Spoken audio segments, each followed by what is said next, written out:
이 주제의 말씀은 제가 늘 주님이 저에게 주신 메시지의 포인트 되는 메시지 중에 하나입니다. 많은 성도분들이 신앙생활 할 때 무시하거나 아니면 가볍게 여기는 것이 있는데, 그게 뭐냐면 하나님만 말씀만 하고 가만히 계신 줄 알아요. 구경만 하신 줄 알아요. 그러나 그분은 말씀을 하시고, 또한 그분은 그 말씀을 선포하실 뿐만 아니라 또한 그분은 감정을 갖고 우리를 대하신다는 거예요.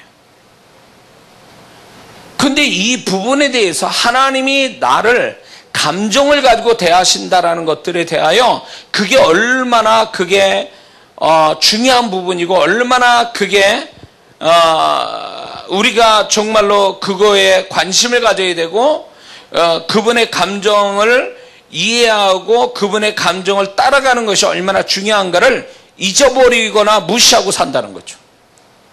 그러면서 그 성도들이 뭐냐면, 그런 성도들은 내가 말씀 지켰는데 뭐 하지 말라는 거 안 하고 하라는 거 했는데 뭐 더 바라시냐는 거죠, 하나님 앞에. 그러나 하나님은 감정을 갖고 있다는 걸 아셔야 돼요.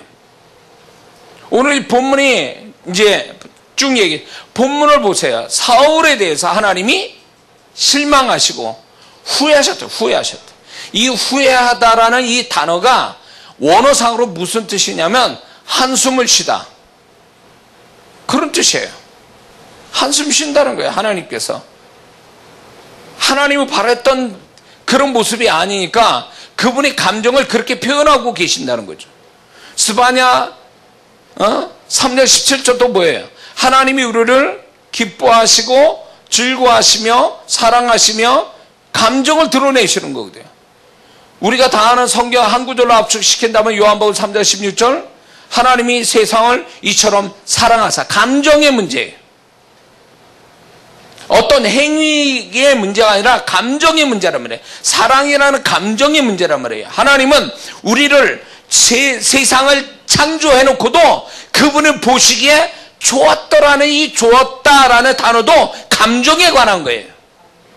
근데 우리는 하나님이 율법이 있기 전부터 하나님은 감정을 드러내고 있다는 걸 성경이 얘기하고 있는데도 우리는 그 하나님의 감정이 중요치 않게 생각한다는 거죠. 그 하나님의 감정이 없는 것처럼 생각하는 이 신앙이 위험하다는 거죠.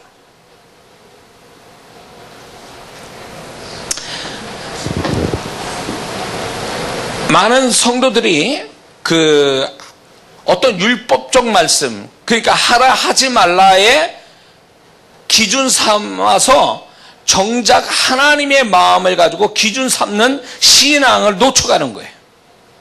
구약에서는 율법으로 기준 삼지만 신약에 사는 우리의 신앙은 율법이 아니라 마음이 기준이 되는 거예요. 내 마음과 그분의 마음, 그게 기준이 되는 거예요. 근데 그 기준되는 신앙을 놓친다는 거죠. 오늘날 많은 한국교회 성도들이 행위 가지고 신앙사를 자랑한단 말이죠. 하나님 앞에 마음 드리고 그분과 마음이 교통되는 마음의 신앙을 놓치고 있는 거예요. 그러니까 가식과 외식과 행위를 자랑하는 신앙이 교회 안에 판을 치는 거예요. 그런 거를 자랑하지 않으면 다른 사람에게 칭찬받는 걸 그게 신앙생활 제일 잘하는 걸로 알고 있어요. 심령을 개떡같아야 돼. 그 심령을 들여다보면 하나님이 기뻐할 수 없는 심령이요, 마태복음 23장의 바리새인들의 심령을 갖고 있음에도 불구하고 그런 마음을 숨긴 채 그 행위로서 하나님께 사람한테 인정받고 그걸 하나님 앞에 명함을 내민다, 그 얘기예요. 그러니까 그런 신앙이니까 하나님이 기뻐할 수도 없고 그런 신앙이다 보니까 그 사람이 하나님 앞에 행위를 그럴싸하게 해도 축복을 못 받는 거예요. 왜? 그 심령을 들여다보는 그분 앞에 이미 탈락됐다는 거지. 그래서 자기가 신앙생활 열심히 했는데 왜 나는 축복이 안 될까? 심령을 들여다보라고. 어떤 심령 가지고 신앙생활하고 심령 상태가 어떠느냐는 거예요. 하나님이 나를 평가할 때 행위로 다뤄보는 게 아니라 먼저 우리의 마음의 상태를 다뤄보는 거예요. 바리새인 서기관들이 마태복음 23장에 주님이 책망할 때 행위 가지고 책망했습니까? 그 심령 가지고 책망했잖아요. 그러면 그분은 뭘 기준으로 삼고 있다는 거예요? 그 신앙을 지키는 바리새인 서기관들의 심령을, 그 마음을 기준 삼고 있다는 걸 얘기하는 거 아니에요? 그 마음의 기준에 미달되니까 그 행위조차도 인정 못 받잖아요. 그러니까 오늘날 그런 신앙이에요. 왜 내 행위가 거룩하고 그럴싸한 영적 행위가 왜 하나님께 인정 못 받습니까? 나는 네 심령이, 나는 너를 칭찬할 수 없다. 너는 그 심령에 내가 볼 땐 탈락이야. 그러므로 동시에 네 행위도 내가 인정 못해. 근데 우리는 그런 거죠. 아니, 행위가 정말 칭찬받을 만한 행위가 가지면 그거는 좀 값을 쳐줘야 되는 거 아니냐, 이렇게 생각하는데, 그거는 잘못 생각하는 거예요. 그러면 그 사람은 구약에 살아야 될 사람이에요. 그런 시대가 지났다, 그 얘기예요. 근데 굳이 그 구약적 신앙을 가지고 하나님 앞에 뭔가 상 받기를 바라고 그걸로 인정받기를 바란다는 거죠. 안 통하는 거예요. 안 통하는 거예요. 그러니까 목사의 나도 심각한 거예요. 왜냐하면 내가 아무리 내게서 능력 나오고 주의 음성이 나온들, 내가 내 심령이 하나님 앞에 바르지 못하고 앉아있는 여러분의 심령보다 못하다면 나는 이거 하나만하예요. 여러분들은 저를 보면서 은혜 받고 제가 주님의 음성을 전하니까 뭐 신령한 목사인 줄 알겠지만, 내 심령이 하나님 앞에 내가 하는 하나님의 사역보다 못한 심령을 가지고 또 여러분보다 못한 심령을 가지고 있다면 이미 나는 탈락이에요, 사역자는. 그래서 이 땅의 사역자들이 하나님께 인정 못 받는 사역자들 수두룩하다는 거지. 그 심령에서 이미 탈락된 자들이니까. 저는 그게 무서운 거예요. 바울이 무서워했던 게 뭐예요? 내가 남에게 전파된 후에 내가 버림당할 것 두렵다. 무엇 때문에 버림당할 것 같아요? 바울 서신을 보세요. 바울은 뭘 강조하고 있는지. 행위를 강조합니까? 아니에요. 바울이 주님으로부터 다스림받고 주님으로부터 지도받은 그 가장 핵심되는 게 뭐냐면 그 심령이에요. 심령. 그 마음을 보는 거예요. 마음. 그래서 자기가 남한테 전파된 후에 하나님 앞에 탈락된 심령을 가지고 사역을 하는 자가 돼서 버린다 할까 두렵다는 거지.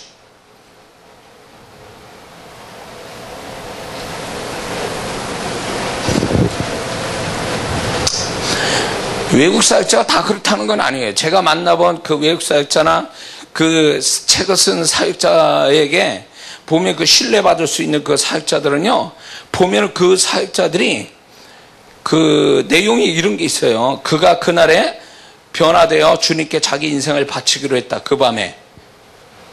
근데 그 다음부터 역사가 하나님이 자기를 다루시고 자기의 삶을 이끌어 가시고 역사하는 걸 쫙 기록해 놓습니다.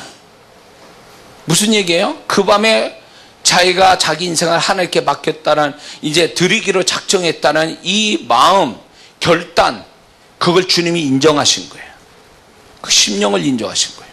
그러니까 그게 뭐 거창하게 뭐 몇 박 며칠을 금식하며 기도 안 했어도 그분 앞에 정말 마음을 다해서 하니까 그분이 그걸 받아주시는 거죠. 인정하시고 믿어주시고, 그러면서 그분의 손길이 이렇게 나타나기 시작하는 거죠.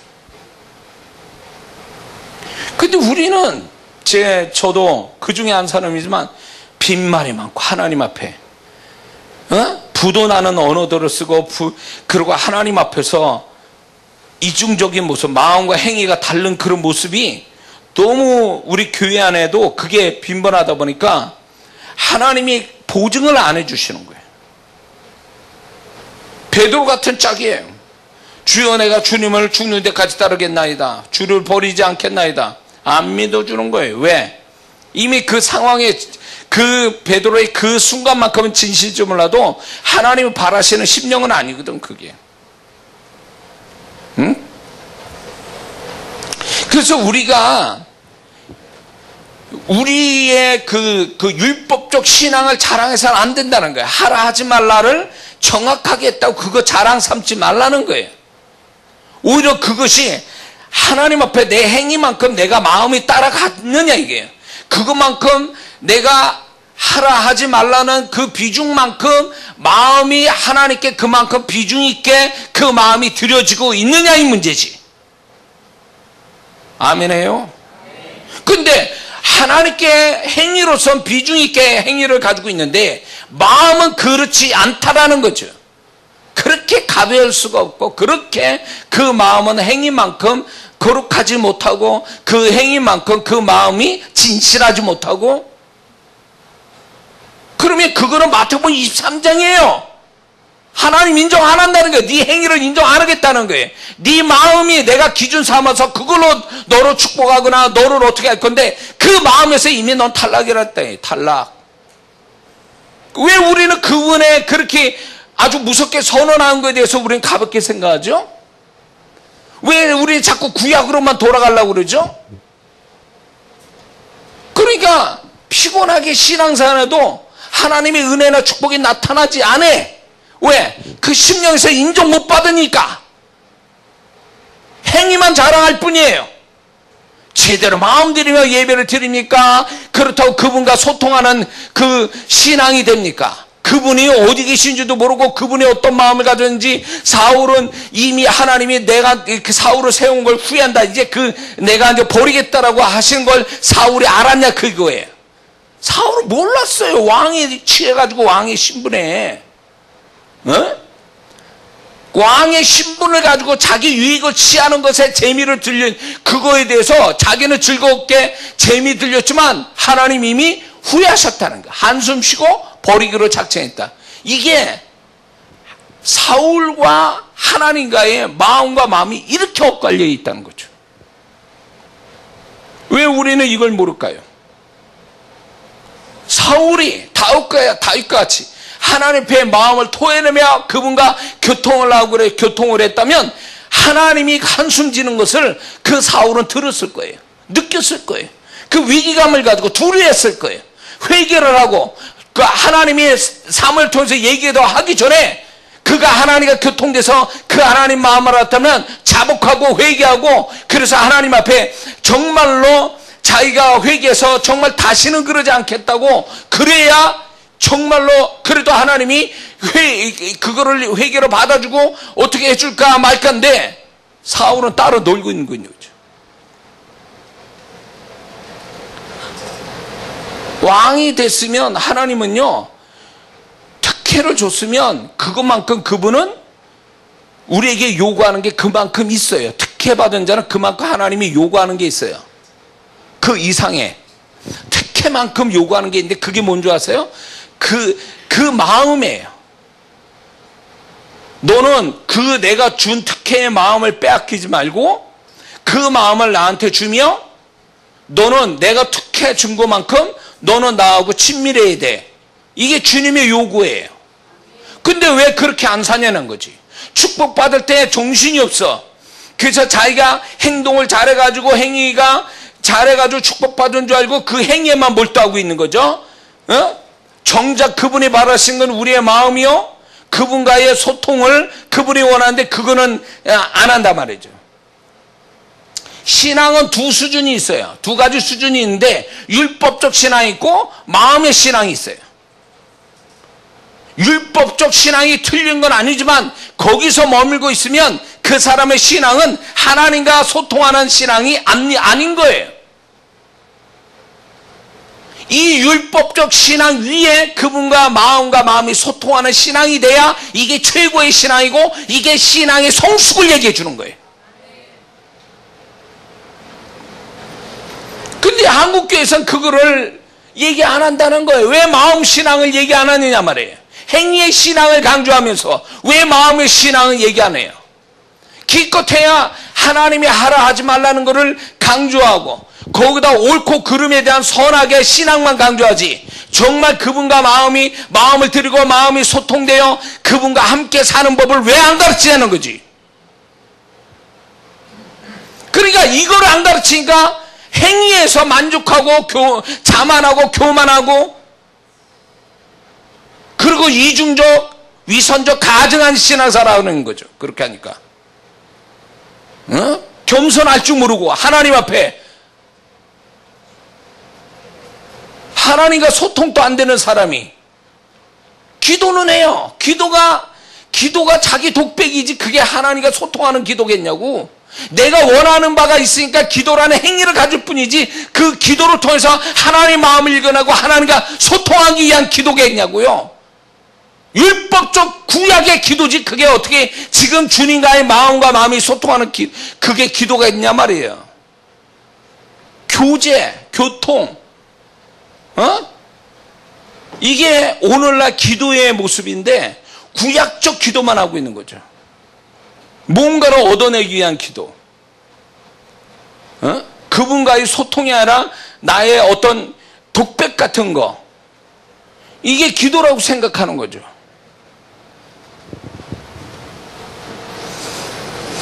문제가 많아요. 문제가 많습니다. 우리는 하나님의 감정을 읽는 자, 그래서 그 하나님의 감정을 따라 움직이는 자, 이게 율법 위의 신앙이에요. 그분이 우리에게 그 신앙을 주려고 성령이 우리에서 할 수 없는 것들을 성령을 통해서 하게끔 이끌어 가시는 거거든요. 구약의 성도는 헬레할 수가 없어. 왜? 성령이 임하지 않으니까.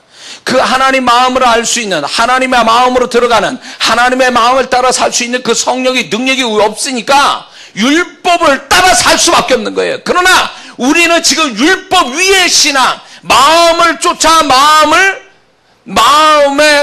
그 마음을 쫓아 순종하며 살아갈 수 있는, 그 마음에 쫓아 자기 생명도 던질 수 있는 그런 신앙이 될 수 있는 건 그 하나님의 마음을 읽고 그 마음을 쫓아 살 수 있게 만들어준 성령이 우리에게 오셨기 때문에 그런 거예요.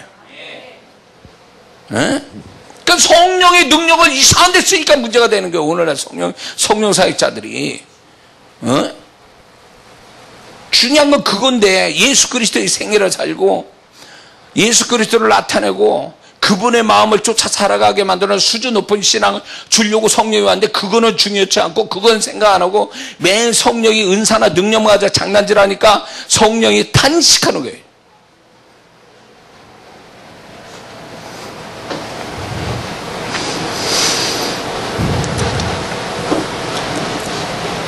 하나님과 동행한다는 것은 결국 그분과 마음이 서로 나뉘어져서 서로가 동일한 마음을 갖는 것이 하나님과 동행하는 자의 모습이에요.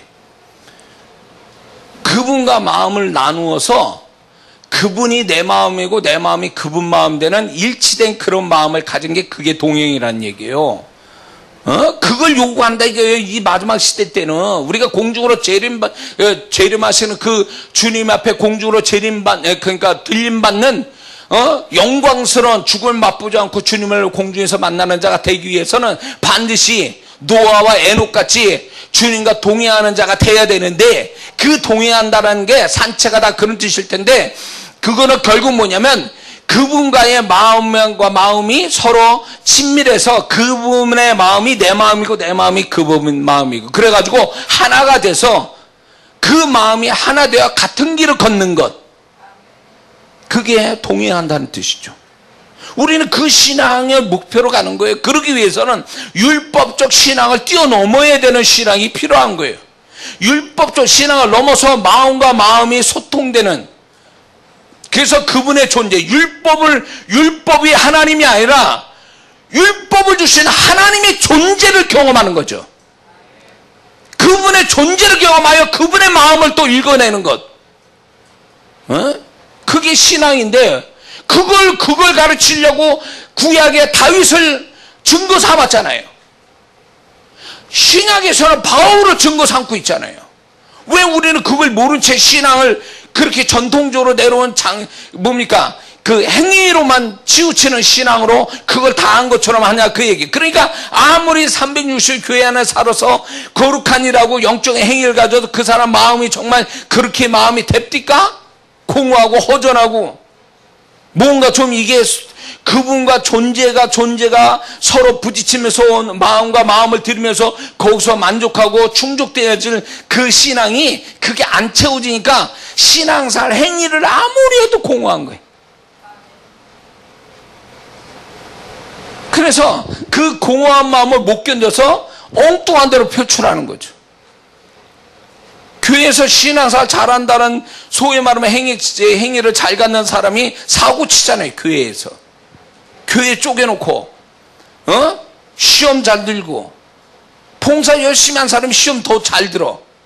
그리고 그 교회에서 뭔가 열심히 한다는 사람이 잘난 척하고, 그리고 교인들의 뭔지 모르게 자기가 특별한 어떤 성도라고 스스로 취급하는 거죠. 자기를 그렇게 생각하는 거예요.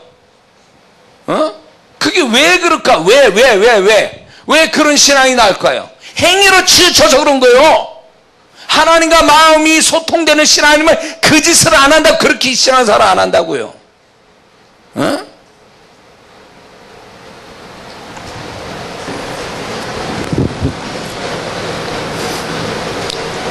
행위로 치우치다 보니까 사람의 인정받고 칭찬받는 게 익숙해지고, 그 맛에 또 행위를 갖는 거거든요. 정작 그 마음, 누가 인정 안 해줘도 그 마음 안에서 그분과 소통하는 즐거움, 친밀함에서 오는 그분과 연합된 이런 것들이 정말 내가 신앙이고 이게 살맛 나게 만들고 이게 축복이라는, 그렇게 해야 누가 보든 안 보든 신앙은 항상 그분 앞에서 진실하게 하고 그분과 마음이 맞닿으니까 어디에도 매이지 않고 모든 것에 자유하는 그런 신앙의 모습을 보여요. 그분에게 마음대로 그분과 소통하고 그분의 존재가 강렬하게 자기 안에 이렇게 그분이 살아 계시니까 어떤 것도 나를 이길 수가 없는 거예요. 그분의 존재가 내 안에서 생생하니까. 그게 저절로 이기는 삶이 되는 거예요. 그게 행위로 되는 문제가 아니라니까. 교회에서 맨날 360일 금식하고 기도한들 그 사람이 세상을 이기는 자 될 것 같습니까? 교회에서 이길 것 같아서 교회 바깥에 나가봐요. 어떻게 되나. 그런 사람이 이기고 살 것 같은가. 행위로 이기는 게 아니에요. 마음으로 이겨야지. 사단은 우리의 마음을 탈취하고 그 마음에서 타락하게 만들고 그 마음에서 이기기로 원하는데, 우리는 마음은 하나도 없어. 그 마음은 하나님께 드림도 없고 마음이 세속적이고 행위만 그러세. 그러면 그렇게 그런 마음 가지고 이길 것 같습니까? 세상? 주를 위해서 생명까지 던질 마음이 생기겠냐고. 그런 마음에서 본인이 알잖아요. 행위 많고 못 따라가는 나의 마음 상태. 왜 그걸 인정 안 해? 하나님 앞에. 그리고 그 마음이 수준 높아지기 위해서 왜 애쓰진 않아요? 행위로 만족하고 거기서 머물러 있고. 속이는 거예요. 자기를 속이고 하나님 속이고 있는 거지. 다른 사람까지 속이는 거예요. 같이 칭찬해준 그 사람까지 속이는 거예요. 칭찬 받을 자격도 안 되는데 나는 칭찬 받을 만하다라고 생각하는 거지. 자기는 받을 자격도 안 되는데 심령을 들여다보면 스스로 속이는 거예요. 다 속이는 거예요. 그게 얼마나 불쌍한 거예요.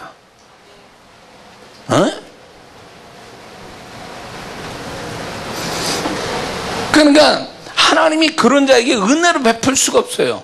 뭔가 솔직하게 드러내야 뭔가 그분이 하나님 나는 병든 자예요. 이래야 주님이 의사 대신 그분이 치유하심이 나타날 텐데, 이게 자기가 나는 병든 자가 아니라고 하니까 주님도 의사로서 그 사람께 다가갈 수가 없는 거예요. 그러니까 그 사람한테 은혜가 없는 거예요. 나아질 기미가 없는 거예요. 그런 사람은. 그러니까 그 신앙이 처음에는 좀 잘 자란 듯 하다가 세월 가면 그걸로 계속 옳고 먹고 있는 거지. 자기를 포장하고 계속 자기는 심령이 자라지 못하고 하나님과 교통되지 않아서 그 심령이 악해지고 타락되어진 그 마음을 숨기냐고 애쓰는 거지. 그거로 행위로 대신 포장하고 있는 거예요. 거룩한 행위로, 영적 행위로, 기도 많이 하는 걸로, 예배 잘 드리는 걸로, 봉사 잘하는 걸로 그거 포장하는 거죠. 그걸 포장된다고 심령이 바뀌냐고. 적나라하게 자기 심령을 드러내야지. 하나님 앞에. 그래야 살 길이 열리지. 심령을 감춰두고 행위만 가지고 하나님께 나서니까 하나님이 가져간다 그러는 거예요. 내가 네 속을 보고 있는데. 봉사하는 사람 잘 들으세요. 교회에서 봉사하다가 망할 수 있어요. 축복은커녕 차라리 봉사 안 하는 게 차라리 나. 가만히 있는 게 은혜가 임할 수 있어요. 근데 뭔가 한다, 다른 사람보다 좀 더 나은 걸 뭘 한다는 그것이 교만이 되고 자기 의가 되고 자기 심령을 들여다보지 못하는 소경이 돼버려가지고 하나님의 은혜도 끊어놓는 사람이 될 수 있다는 거예요. 이게 초대교회에 있었다는 거예요, 이런 자들이. 근데 지금 또 교회 안에 그런 자들이 지금 그런 자들이 직분자가 되고 그런 자들이 교회를 운영하고 있으니까 그 사람이 뭔가 된 줄 알지만 주님에서 은혜에서 끊어진 자라는 거예요. 주님의 은혜에서 끊어진 자예요. 차라리 주님 나 병든 자예요. 나는 참 불쌍한 사람입니다. 나 너무 못났어요. 자기 심령을 들여다보면 그렇게 하나님 앞에 정직하게 나오면 그런 자에게 은혜 베푸시고 그분이 그 사람한테 주님이 오는 건데 그런 행위로 의롭다함을 얻은 사람은요 절대 주님 앞에 그 모습 안 보이는 거죠. 그러면 죽는 줄 알아. 그렇게 드러나면. 그러니까 그 사람은 자기 스스로 함정을 파놓고 무덤 파고 들어가고 있는 거예요. 심령이 안 자라죠. 심령이 안 자라요. 그러니 그런 사람은 처음 본 사람은 아우 신앙 참 좋다. 아우 은혜 됩니다. 그 사람은 모르는 거예요. 한번 겪어봐. 오래 살아봐 같이. 오래 살아보면 나오거든요. 오래 있어보면 아우 이상하다 저. 행위는 그럴싸한데 저 사람 심령이 얼뜨겁게 보이는 거 보면 그건 아닌 거야. 근데 그 사람은 자꾸 숨기려고 하죠. 그 사람한테 잘 보이려고 하지만 그 심령이 어디 가냐고. 음식이 상하면 그 상한 음식의 냄새가 그냥 있겠냐고. 온 집안에 다 그 냄새가 다 퍼질 텐데 언젠간 드러나죠. 잠깐 만난 사람은 속일 수 있을지 몰라도 오래 같이 있는 사람은 다 알게 돼 있거든요. 자기가 아는데 뭐. 그리고 자기가 알면 남 또 알겠지. 언젠가는 같이 있다 보면. 그 신앙이 뭐 그러냐고. 신앙생활이.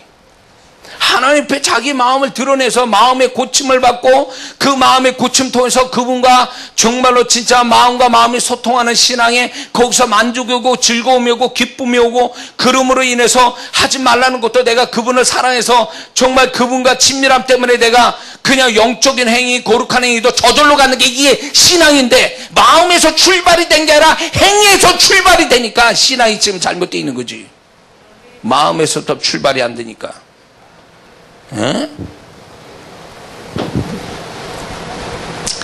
그건 주님을 만난 적이 없기 때문에 그거 가지고 자랑질하는 거예요. 사람의 칭찬에 놀아나는 거예요. 주님을 만나본 사람은 그렇게 그럴 수가 없어요. 그 사람의 칭찬을 두려워한단 말이에요. 거기에 흔들리지 않아요. 왜냐면 마음을 들여다보며 사는 자니까. 그리고 그분과 마음이 소통되니까 자기 마음이 어떠한지를 알게 되고 그분의 마음을 내가 받는 일에 열심히 내는 게 신앙이라는 걸 알게 되니까 사람이 나를 어떻게 봐주든 그게 중요치 않아요. 칭찬해든 비난해든 그게 중요치 않아요. 그러니까 사람의 신앙이 아니라 주님의 신앙, 주님과의 관계에서 오는 신앙을 가지고 산다 그 얘기예요. 그분으로부터 인정받는 신앙이 가지고 산다 그 얘기지. 주님이 인정해 줘야지. 사람이 인정해 준다 그게 다냐고. 사람한테 인정받는데 주님께는 인정 못 받아. 뭐야 그러면 그게.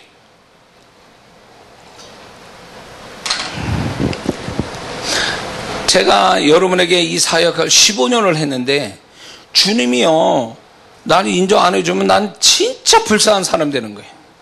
진짜 비극의 사람이 되는 거예요. 이거 제일 걱정되는 게 정말 내가 이 사역이 주님 앞에 인정받을 만하고 그분의 마음에 기쁨을 드리느냐의 문제지 사역이 잘 되냐 안 되냐의 문제가 아니라니까요.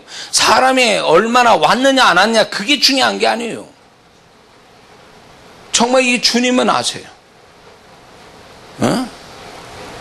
제가 몇 명 안 되는 성도 이거보다 더 3분의 1밖에 안 되는 성도를 앉혀놓고 3박 4일을 밤새도록 사역한 사람. 그게 내가 잘나서가 아니라 내가 열심히 있어서가 아니라 주님 기쁘게 드리려고. 주님 보시는데 그 영혼을 나한테 맡겼으니까 그 영혼을 정말로 주님을 대신해서 잘해보려고 몸부림치는 나의 모습에 주님이 영광 받으시라고. 그래서 저는 이렇게 사역을 했지만 정말 가장 무서운 게 뭐냐, 주님은 나를 어떻게 평가하실까, 주님은 판단을 지금 나를 어떻게 판단하실까, 이게 걱정이 되는 거죠. 그러면서 그분의 마음에서 벗어날까, 그분이 내 착각 속에만 살까 두려운 거예요. 적나라한 그분이 나를 생각하는 것을 음성으로 들어야 되고, 내 삶에서 말씀으로 나를 평가하시는 그분의 냉정한 평가를 내가 늘 받으면서 거기에 목을 메고 사는 게 나는 이게 맞다고 보는 거예요, 사역자에게서는. 바울이 그렇게 산 거예요. 바울도 보니까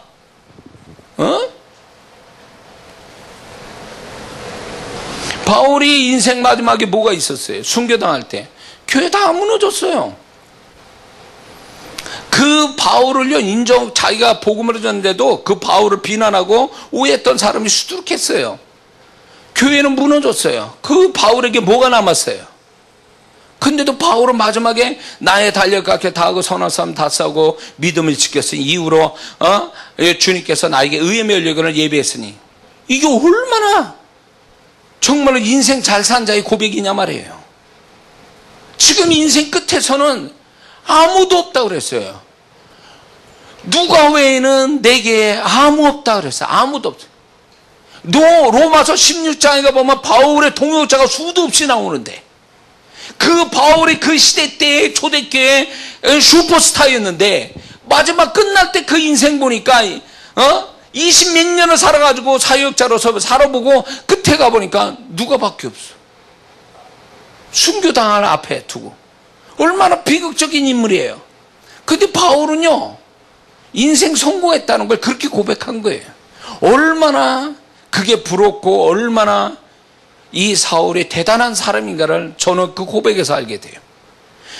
얼마나 주님이 이 바울을 얼마나 아끼고 사랑하고 존귀 여긴지를 거기 그 고백에 다 들어가 있어요. 그리고 바울의 말한 걸 하나님의 말씀한 것으로 인정했다는 그 자체에서 이미 바울의 인생은 성공했음을 알려주는 거죠.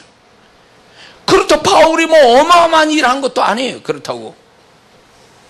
그런데 바울은 최대 축복은 주님으로부터 그의 존재가 인정받았다는 거예요. 아주 존경을 받았다는 거죠. 그러면 이게 인생 잘 사는 거예요. 이게 신앙생활 잘한 모습이에요. 사역 멋있게 하면 뭐합니까? 제가 사역자를 가르치는 사역자예요. 좀 난다긴다는 사람 만나보면, 와, 차라리 저 사람은 저 은사나 능력이 없었으면 차라리 좋을 뻔했다라는 가룟유다 말이 저절로 나올 사람도 있어요. 무서운 거예요. 걱정이 되는 거예요. 저러다가 주님으로부터 진짜 아니게나 징계받겠구나, 이런 사람이 한둘이겠냐고.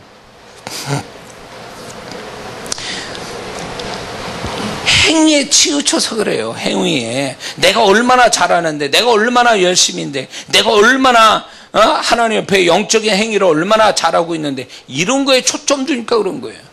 그러면 그 마음이 하나님과 소통되고 있느냐는 거예요. 그렇게 하고 있는 그분의 마음을 아냐, 그거예요. 내가 하고 있는 게 그분이 어떻게 생각하는지 한번 알아봤냐, 그 얘기예요. 사울은 희덕거리고 좋았겠지. 근데 그 시간에 하나님은 그에 대하여 한숨을 쉬고 있었다는 거예요. 그의 감정이 하나님의 감정이 나타나는데, 이거 얼마나 이게 극과 극이냐고. 얼마나 소통이 안 되면 이 지경이 나왔겠냐고. 에?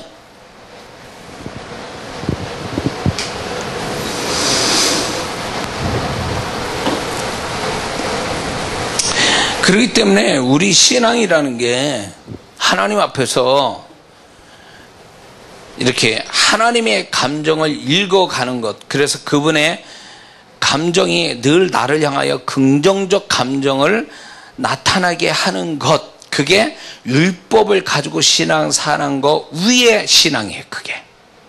그런 사람은요, 그 하나님의 감정을 알고 그 하나님의 감정 따라 살면서 그분에게 늘 긍정적 감정을 나타나게 해주려고 애쓰는 사람은 겁없는, 세상 뭘 해도 겁이 없이 살 수 있어요. 겁나는 게 없는 거예요, 그 사람은요. 왜? 하나님을 알기 때문에. 그분과의 친밀함이 있고 그분의 감정을 아는 자니까 세상에 하나님 감정을 알고 읽어내고 그 하나님 감정 따라 사는데 누가 어떤 사람이 세상을 겁내며 살겠냐 그 얘기예요. 얼마나 멋있는 신앙이에요 이게. 에? 그러기 위해서 우리는 늘 그분을 배워야 돼요. 성경을 통해서 배우고 내 삶에서 그분을 발견하고 그분의 마음을 읽어내려고 거기에 그게 하루아침에 되는 건 아니지만 그거를 굉장히 내가 반복하고 훈련해야 되는 거예요. 다윗이 하루아침에 그 신앙이 나온 줄 아세요? 양치기부터 시작해서 이스라엘 통합의 왕이 될 때까지 10몇 년, 20년 넘어가는 동안 그 다윗은요 끊임없이 그분을 배워갔다고요. 그분의 감정을, 그분의 생각을. 그래서 그런 신앙이 결국 하나님이 뭐랍니까? 그는 내 마음에 합한 자다. 그게 하루아침에 만들어진 게 아니라 그분과 마음이 합해지게 해서 얼마나 그가 하나님과 가까이 하고 마음을 나누었는지 시편을 보면 더 알 수 있죠. 행위로서 다윗이 행위로서 인정받은 게 아니에요. 그 마음에서 하나님이 인정해 주고 있는 거죠. 그 마음에서.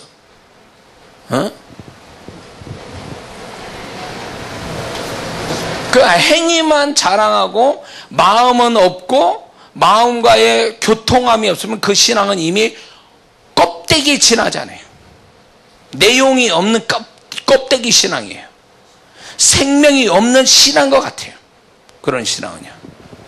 자기가 알잖아요. 신앙생활 그렇게 오래도 내가 변한 게 없고 뭔가 달라진 게 없고 오히려 신앙생활 오래 할수록 자꾸 뭔가 땀만 품게 되고 자꾸 변질되고 뭔가 수준이 점점 떨어지고 마음은 행위만큼 깨끗이 않고 뭔가 세상 것들이 자꾸 들어와서 나를 괴롭히고 있는 그거를 스스로 알면서 왜 그거를 인정 안 하죠? 하나님 앞에서?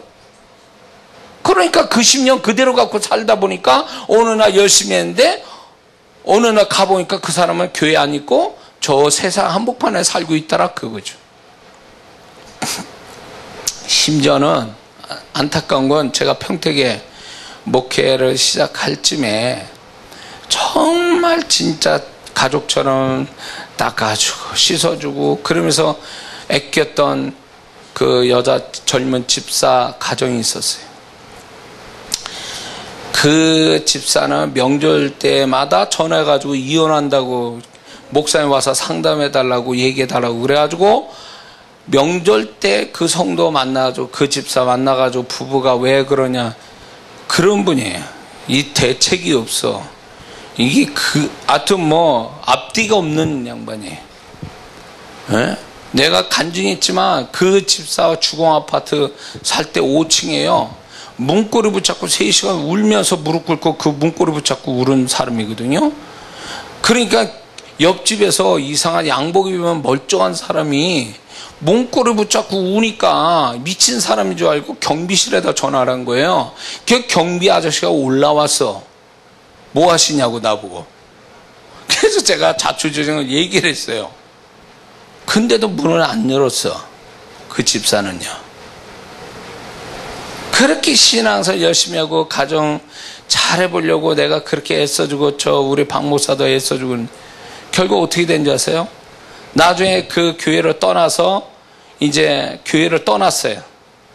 그런데 나중에 다른 사람 통해서 얘기 들었는데 교회 근처에 술집을 하고 있다는 걸 들었어요. 그래서 그 술집을 찾아갔어요, 제가. 아니, 그렇게 신앙생활 열심히 하고 나를 들들 볶아먹은 그렇게 나를 괴롭혔던 그 집사가 신앙생활 딴 교회에서 잘하는 줄 알았더니 술집을 차렸다는 거예요. 뭘까요? 행위가 새벽기도 열심히 그 먼 거리를 제가 새벽기도 다닌다고 그래가지고 제가 새벽기도 바람 몇 번씩이나 맞춰가면서 제가 새벽기도 그 한 사람 데리고 와서 교회에서 새벽 예배 인도했던 그거예요. 열심히 했어요. 그 집사도. 근데 결국 뭐예요? 술집으로 갔어. 그 마음이 내가 예측컨대 교회 열심히 다닐 때부터 이미 술집에 가 있어서 그 마음이. 그러니까 교회 떠나고 술집 간 거지. 술집 차린 거지. 그게 말이나 되냐고. 이거 없는 얘기 하는 게 아니에요. 열심히 신앙생활은 뭐해?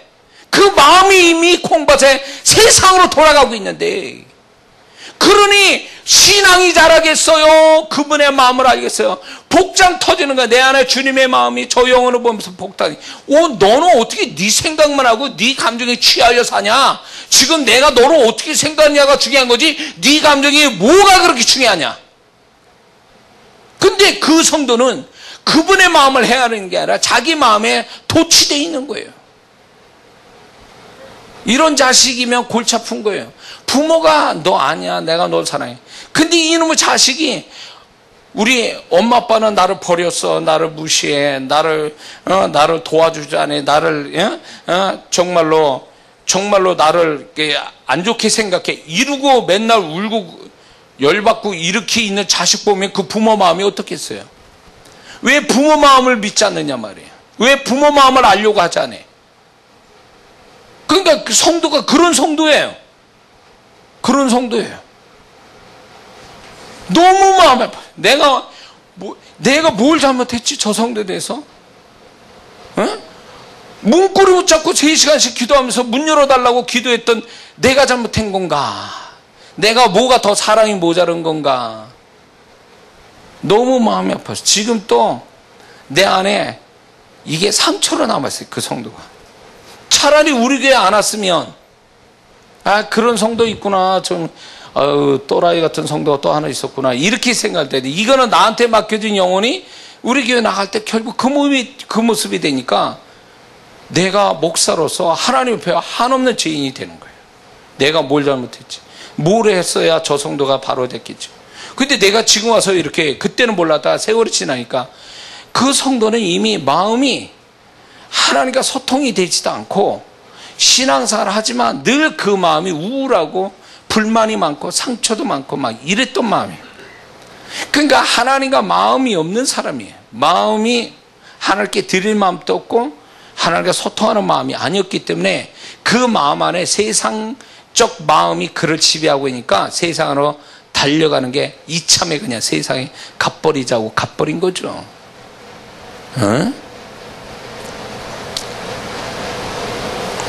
그 여자 집사의 세상으로 가게 만드는 게 남편이에요. 신앙 구원받지 않는 남편 같아. 교회는 나오지만 착한 사람인데 별 꼬라지 같은 일이 있어요. 그 남편이 아주 치명적인 잘못이 있어요. 그런데 그 아내 된 집사가 그 남편을 바로잡기 위해서 마음을 정말 마음까지도 신앙으로 똘똘 이렇게 그 마음까지도 신앙으로 충만하게 있었으면 남편을 변화시킬 텐데 남편의 세속물이 그 아내 집사 속에 들어간 거예요. 그러니까 전이 된 거예요. 그러니까 이 집사는 교회는 다니지만 남편에 물들어가지고 똑같은 마음으로 보면 똑같은 마음을 갖고 있었던 거예요. 비극이 그렇게 일어난 거예요. 이건 극단적인 얘기를 하는 거예요. 교회 생활 잘하다가 세상으로 돌아간 성도들이 왜 생긴 줄 아세요? 행위가 모자라서요? 그 사람도 한때 교회 잘 다닌 사람이에요. 왜 근데 세상 사람처럼 돼버렸을까요? 그 마음이 하나님을 향한 마음이 없는 거, 마음 드림도 없고 마음의 소통함이 없었던 거지. 그러니까 그 마음의 신앙이 아니고 행위의 신앙이다 보니까 어떤 세상 살아가는데 문제가 뻥 터지니까 그걸로 그 계기로 신앙이 부도나면서 세상으로 돌아가 버리는 거죠. 하나님 원치 않는 대로 돌아가 버리는 거예요. 어처구니도 없이. 교회 다닌다고 그 성도가 언제까지 교회 다닐 것 같아요? 마음은 세상에 가 있는데 그러면 그 성도는 언젠간 세상을 떠날 가능성 확률이 50% 이상이에요. 그렇게 되면 사단이 행위를 그럴싸하게 열심히 하는 성도 겁내지 않아요. 그 사단이 두려워하는 신앙은 어떤 사람이냐면 마음까지도 완전 무장된 주님과 소통해서 그분의 마음이 그 안에 살아서 역사하는 그런 마음까지도 무장된 그리스도인을 두려워해요. 응?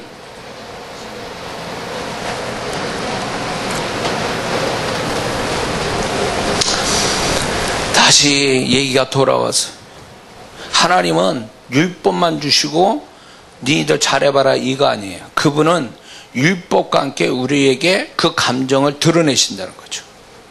그분만 혼자만의 감정을 갖고 계신 게 아니라 그분은 감정을 드러내신다는 거예요. 지금 사무엘을 통해서 하나님이 감정을 드러내시잖아요. 예수님도 보면 감정을 드러내시잖아요. 겟세마네 동산 심히 고면을 슬퍼하셨다 그랬어요. 감정을 드러내시거든. 부활했는데 예수님 부활하셨는데 제자들이 안 믿으니까 그들을 꾸짖었다 그랬어요. 마음이 완악한 믿지 않는 그 마음의 완악함을 꾸짖으셨다 그랬어요.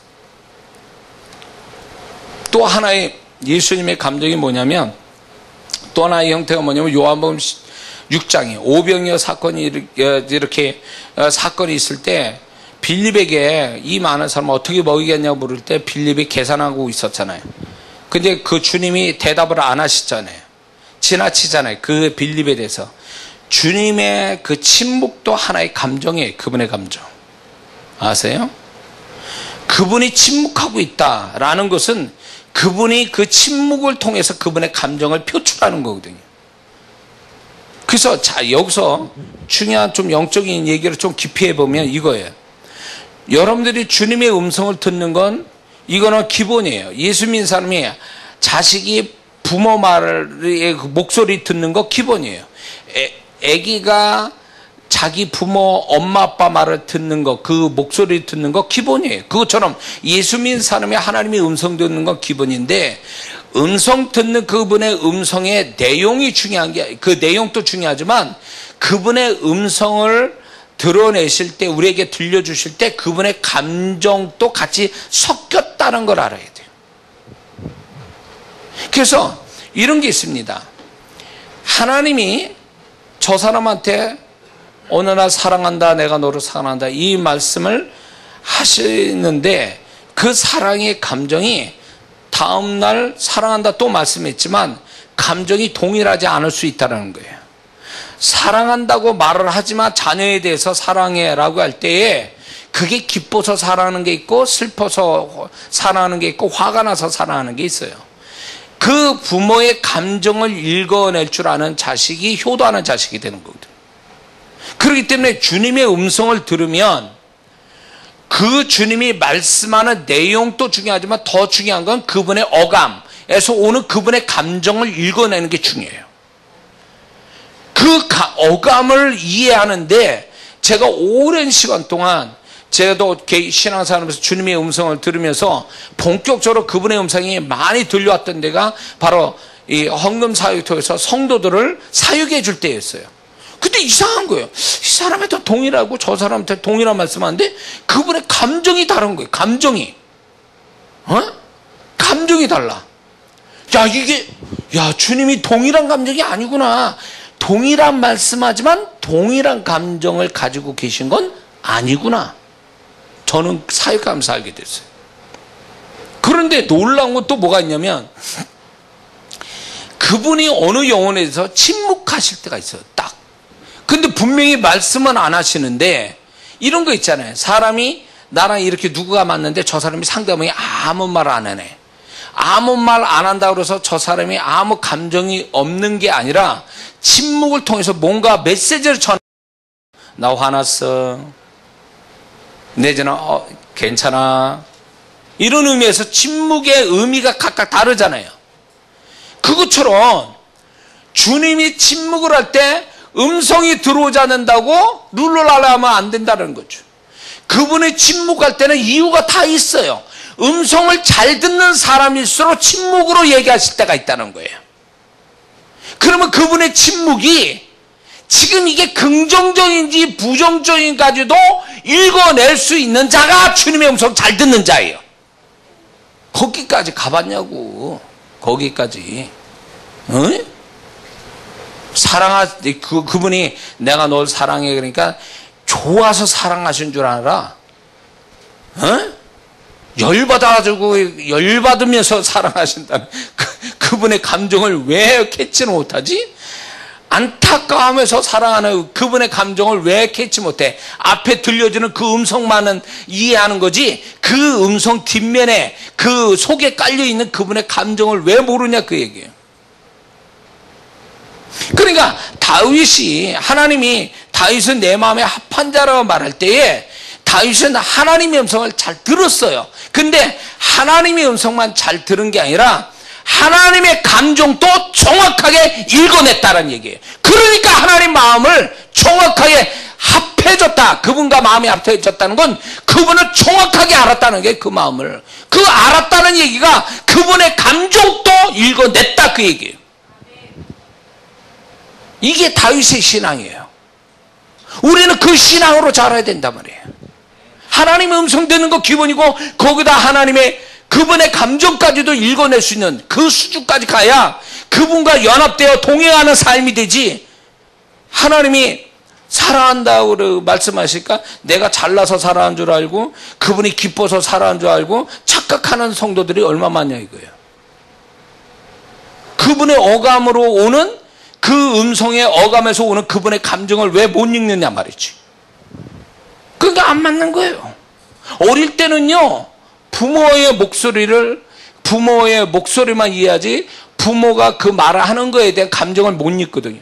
근데 잘하면 알게 돼요. 부모가 얘기할 때 아니면 부모가 침묵할 때 안단 말이죠. 부모가 어떤 마음인지. 응? 우리 아들놈 또 엄마 아빠가 말 않고 가만히 있으면 두 분이 뭔가 싸우셨나 보다. 그래가지고 조심해. 말 안 한 걸 딱 보면은 아는 거야 서로.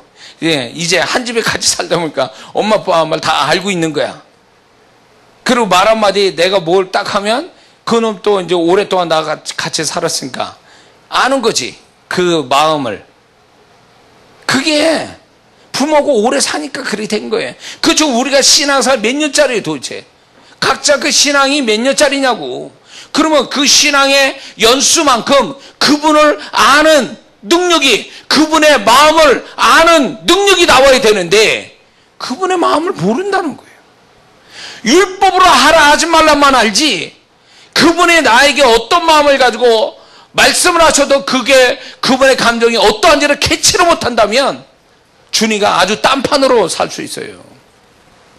그게 주님에게도 비극이고 우리에게도 비극이에요. 그게 존귀함 받는 사람, 주님으로부터 존귀함 받는 자는 구약의 율법을 다 지킬 때 존귀함 받지만 신약에서는 존귀함은 행위가 아니라 그 마음에서 그분이 존귀함을 두는 기준이 그 마음이라 그거예요. 그 마음. 그 마음이 어떠한 거예요. 그 마음이 어떠한가. 그리고 그 존귀함이라는 건 결국 그분과의 교통에서 그분의 마음을 읽어내서 그분의 마음을 따라 사는 자가 그게 존귀한 자가 되는 비결이에요. 할렐루야. 그 수준까지 가야 되는데 우리가 갈 길이 바쁜데 행위에 치우쳐서 그걸로 노닥거리고 그걸로 자만에 빠졌으니까 주님이 그런 자하고 얼마나 그런 자에게 무슨 은혜와 축복이 가겠냐 그 얘기예요.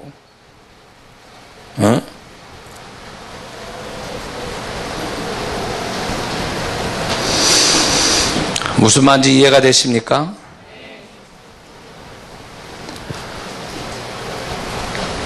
광야 1세대는요 하나님의 감정을 알지 못했어요.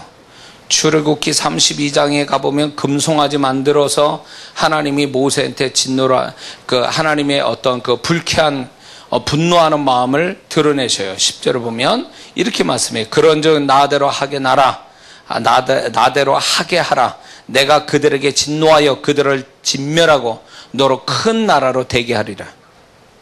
그 금송아지의 우상 숭배하는 것에 대해서 하나님의 감정이 이 정도로 극렬했단 말이죠. 그런데 광야 1세대가 이걸 알았을까요? 그들은요 몰랐어요. 그거 하나 자체에 그거를 할 때는 모르는 거예요. 이제 자기 동족이 칼을 들고 죽여야 그 레위 지파가 들어서 자기 그게 우상 숭배했던 자를 죽일 때 비로소 오 하나님이 이렇게 무섭게 하는구나 해서 거기서 두려움이 왔지 그 자체에서 하나님이 얼마나 진노하고 있는 것에 대해서 그들은 몰랐다는 얘기죠.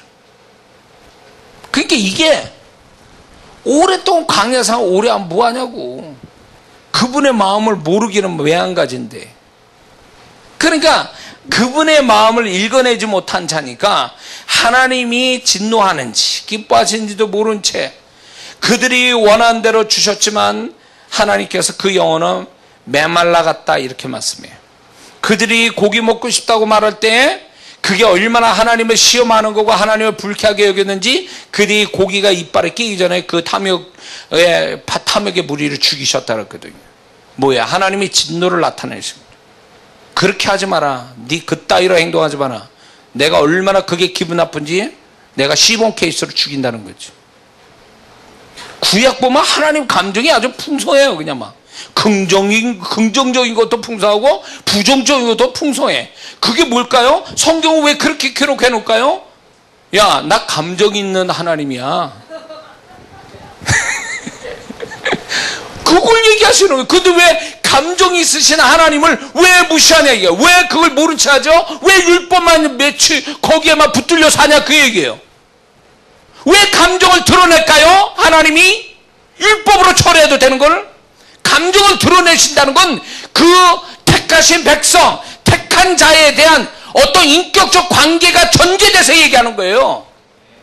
나하고 생판 모르는 사람한테 무슨 화를 내? 나하고 가까이 있는 사람이 뭔가 속상하면 거기에 내가 감정이 상해버리는 거지. 멀리 있는 사람이 하는 걸 그 사람하고 뭔 상관이야? 나하고 모르는 사람인데. 그런 거예요. 그분의 감정을 드러냈다는 건 나하고 그 하나님이 그 관계된 자를 어떻게 생각하는지를 얘기해 주는 거예요. 부정적이든 긍정적이든. 근데 이스라엘 백성들은 그 하나님의 감정을 미리 알려고 하는 게 아니라 율법으로만 치우쳐버리니까 율법으로 자랑질하고 율법을 통해서 축복받는 데만 정신 팔렸지 그분의 감정에 따라 살아야 된다는 걸 잊어버렸다는 거예요. 율법을 두 개만으로 확 줄여버리면 하나님 사랑하고 이웃을 사랑하는 거예요. 뭘까요? 감정적인 거지. 응? 하나님을 사랑하는 거 감정에 관한 거예요. 이웃을 사랑하는 감정에 관한 거예요. 결국 우리가 하나님을 사랑하는 것이 내가 내 마음에서 그분을 사랑하는 마음을 가질 때 그게 신앙이고 그게 율법의 완성이라고 얘기해 주는데 그거는 싹 빼버리고 행위만 남으니까 껍데기만 가지고 자랑질하니까 마태복음 23절에서 주님이 아주 정의를 내려버리시는 거잖아요. 마음이 따라가지 않는 신앙은 그건 신앙이 아니다. 네 행위도 내가 인정 못해. 그런 거죠. 그래서 천국 가보면 희한한 일이 벌어지는데 상급 받을 때 보면 기가 막힌 일이 벌어진다는 거죠. 너무 열심히 주를 위해서 해서 상급 많은 줄 알았더니 가보니까 없어. 겨우 구원받아요. 왜 그럴까요? 왜? 난 그런 일이 벌어질 거라 봐요. 왜 그러냐? 행위로서는 사람한테 인정받고 칭찬받지만 그 마음에서 이미 하나님께 인정 못 받으니까 행위조차도 인정 못 받는 하나님의 법칙이 나타났기 때문에 그런 거예요. 하나님 법칙이. 네? 여러분들 그거 생각해야 돼요. 왜 내가 교회에서 열심히 살고 열심히 했는데 왜 나는 그거 한 것만큼 결과가 없을까? 한 것만큼 왜 축복이 없을까? 그 생각 안 해봤어요? 그 이유가 바로 그거예요. 너는 그 행위만큼 마음이 따라가줬니? 네가 그 행위만큼 너는 그 마음을 나한테 줬니? 그 행위만큼 마음이 내가 볼 때 인정받을 마음 가지고 했느냐? 그거예요. 안 했다면 행위로 치우친 거니까. 그리고 마음은 없다라면 그 사람은 주소지 없는 우편물과 같은 거예요. 하나님 모른다 할 수 있는 거죠. 내가 너 모르겠다? 도무지. 그렇게 되는 거죠. 사울이 참 비극적인 인물이에요. 하나님이 감정을 드러내시니까 후회했다, 한숨 쉰다, 근심하다 그런 뜻이거든요. 그러니까 그분이 사울 왕이 그 정도로 이제 생각하시니까 그 다음에 하나님의 감정은요, 감정으로 끝나는 게 아니라 바로 그분의 감정이 뒤끝이 뭔지를 알려주죠. 그에게 성령이 떠나갔습니다. 악령이 와서 역사를 하고 있습니다. 그러면서 그는 드디어 이제 왕으로서의 비극적 최후를 맞습니다. 그것도 자기 혼자가 아니라 세 아들과 죽습니다. 뭐예요? 하나님의 부정적 감정이 이런 식으로 끝난다는 거예요. 인간에게 있어서. 그게 얼마나 무서운 얘기예요. 자, 저와 여러분들이 두려워해야 돼, 이 메시지. 왜냐하면 지금 저와 여러분들은 지금 이 순간에 그분이 판단하고 있어요. 다 각자. 판단하시고 머리로 판단만 하신 게 아니라 그분의 감정이 다 있어요, 지금. 그분이 각자의 하나님의 감정이 다 있단 말이에요. 그걸 캐치해야 돼요. 그거를 알아야 돼요. 그걸 알아야 돼. 이런 사람이 있어요. 얘기를 하는데 지금 이 사람은 열받아가지고 막 얘기를 해요. 그러니까 자기 속상한 얘기를 막 합니다. 화풀이 하듯이. 아니면 저 들어줄 사람이 있으니까 막 얘기해요. 근데 그 상대방은 그 사람 그 얘기에 미치겠는 거야. 듣고 싶지 않아서. 그래서 막 얘기를 듣다 보니까 이 사람이면 신나가지고 얘기하지만 듣는 사람은 상처받으면서 화가 나면서 내가 왜 저 사람한테 이 얘기를 들어야 되지? 라고 하면서 막 한 대 주워받고 싶은 거지. 그만하라고. 근데 그 상대방은 모른 채 계속 떠드는 거예요. 자기 상대방을 배려하지 않는 거지. 자기 열받은 것만 얘기하는 거예요. 자, 그럼 어떻게 될 것 같아요? 이 관계는. 이 듣는 사람이 인격적으로 뭔가 해서 자꾸 뭔가 화나는 걸 얘기하지 하는 사람을 인격적으로 잘 이해시켜서 끝나면 괜찮은데, 만약에 듣기 싫어, 그만해, 이러면 분명히 그 사람도 싫어할 거예요. 그 관계 깨지는 거죠. 왜 이야기하냐면, 제가 이렇게 영혼들을 상대할 때 이런 사람이 있어요. 분명 저 말하는 거 주님이 지금 듣고 계시면서 굉장히 기분 나빠하는데도 자기는 신나서 얘기한다는 거죠. 그래서 내가 얘기해 주고 싶은 거예요. 당신 그 얘기하는 거 지금 주님이 얼마나 지금 기분 나빠한 줄 아냐고, 그거. 자기는 논리적으로 맞는 얘기라고 하지만 주님이 들을 때는 그건 아주 기분 나쁘게 듣고 계시는데, 그거 주님이 기분 나쁘게 듣는 줄 알면은 좀 스톱을 해야지. 자기가 맞다라고 얘기를 자꾸 끄집어내면 주님이 어떻게 하실 것 같냐고, 그 얘기를. 차라리 얘기 안 한 사람보다 훨씬 더 못한 사람이 될 수 있어요. 그 말한 것에 대해서 주님이 불쾌한 감정으로 책임을 묻게 되면 그 사람은 그 말 때문에 나중에 문제 생긴다는 거죠. 왜 그걸 생각 못하죠? 왜 그 생각을 못하냐고. 그러니까 너무 그분의 감정을 모르는 거예요. 천국 가면 만난다고? 그분이 지금 여기에 같이 계시는데, 그래서 내가 모든 걸 하는 거에 대해서 그분이 머리로 생각하시고 판단하시고 마음으로 그분의 감정을 드러내시는 걸 왜 우리는 그걸 모른 채 하냐, 그 얘기예요. 그러니까 그분의 마음이, 나를 향한 감정이 부정적으로 돌아가 버리면 결국 나한테 좋은 게 돌아올 수가 없어요. 그래서 이런 거예요. 왜 나는 신앙생활 잘했는데 왜 나는 삶이 왜 이렇게 뭔가 지지부진하고 뭔가 좀 자꾸 이상하게 엉키고 뭐가 잘못되어 가느냐라고 한다면, 그 중에 원인이 하나가 뭐냐면, 그 사람 분명 그렇게 신앙생활 하는데 하나님을 불쾌하게 하는, 그 감정상으로 하나님을 불쾌하게 하는 뭔가가 있는 거예요. 그게. 그러니까 그분이 축복할 수가 없는 그 불쾌한 하나님의 감정은 감정으로 끝나는 게 반드시 그 감정이 드러내시거든요. 그 사람의 삶에서. 눈치채야지. 그러면 눈치채야지. 자기가 뭘 잘못하고 있는지. 율법으로 잘못한 게 없어도 하나님의 마음에서 잘못된 건 잘못된 거거든요. 그게.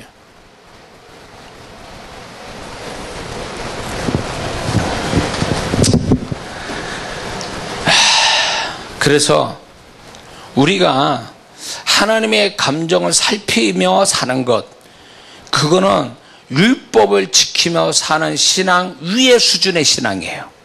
믿습니까? 그래서 나는 율법을 잘 지켰다는 거로 자랑 삼지 마세요.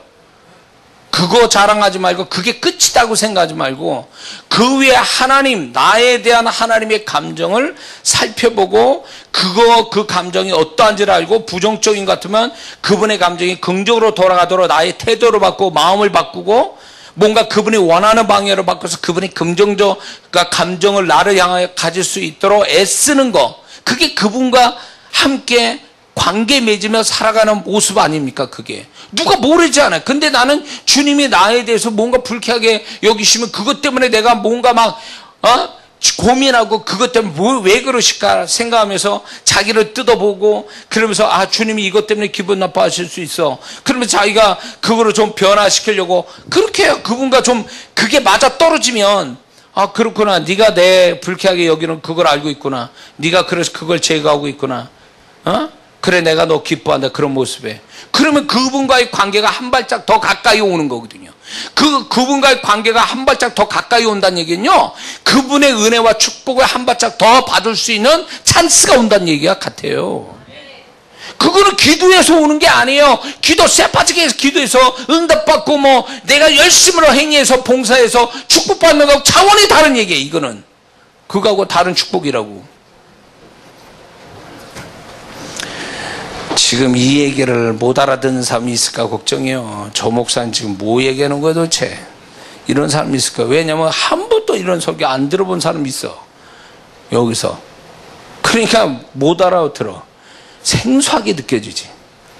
에? 율법으로 그냥 하라 하지 말라만 하면 되지 뭐 또 거기다 하나님의 감정까지 또 알아야 된다는 게, 이게 참 이게 복잡하다 생각하는데 아니요. 원래 이렇게 신앙에 처음부터 이렇게 배웠어야 되는 거예요. 근데 맨날 율법만 거기에 그게 전부인 줄 알고 그것만 가르쳐서 거기에서 바리새인이 돼버린 거예요. 바리새인이, 현대파 바리새인이.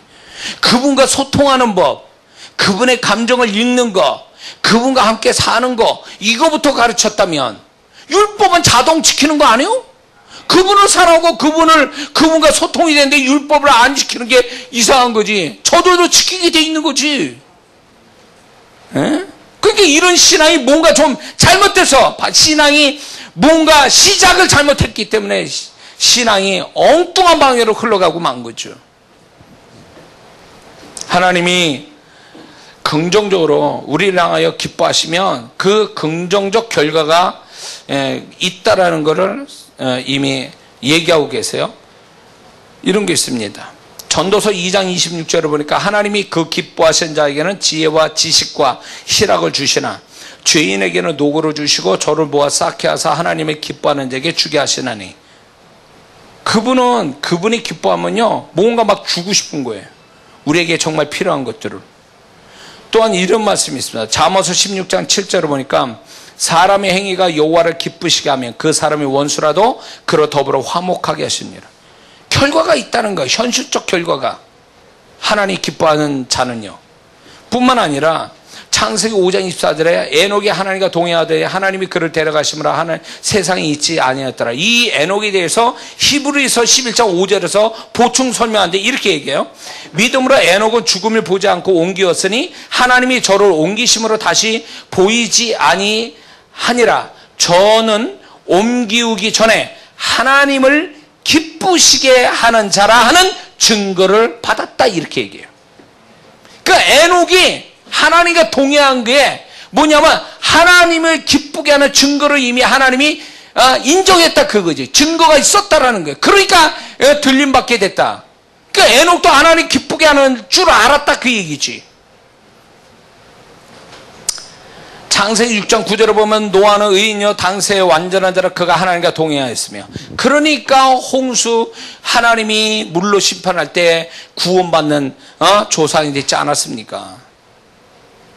하나님이 기뻐하는 자라면, 하나님이 긍정적 감정을 가진 자는요 그 감정으로 끝내는 게 아니라 틀림없이 현실적으로 그 사람을 내가 널 기뻐해, 나는 그러기 때문에 너 존귀 여겨, 그래서 내가 이거라도 주고 싶어라는 그 현실적 축복이 있다 그 얘기죠. 할렐루야. 이건 사람이 주는 게 아니라 하나님만이 주실 수 있는 것들이라는 거죠. 내가 우리 아들이 이뻐 죽겠고 정말 공 같은 놈이라도 이뻐 죽겠고 이러면요 걔가 말하지 않아도 걔한테 필요한 거는 다 주고 싶은 게 아빠의 마음이거든요. 에? 아들 밥으라고 얘기해도 난 괜찮아요. 근데 걔가 나한테 정말로 내가 긍정적으로 걔로 보며 기뻐할 수만 있다면 근데 아빠로서 해주고 싶은 게 있죠 다.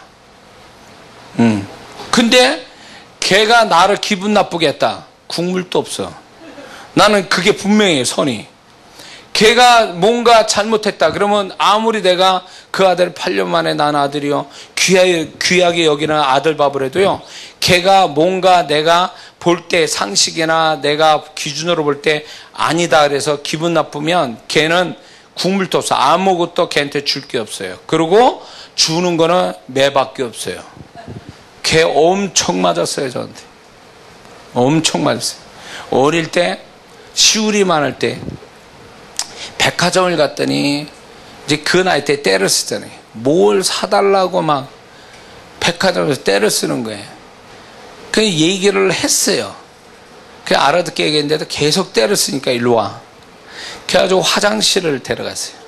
남자 화장실, 백화점에. 그러니까 거기 그렇게 걸레질하는 마대가 있더라고요. 그걸로 걔를 그냥 개패듯이 팼어요.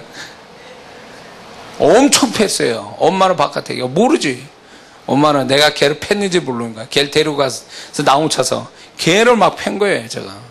내가 그러고 얘기했어. 너 떼써서 얻을 건 아무것도 없다. 어? 너는 때를 써서 얻을 거 없어. 너 때를 써서 엄마 아빠한테 뭘 얻으려고 생각하지 마. 너 때를 쓰면 맞는다.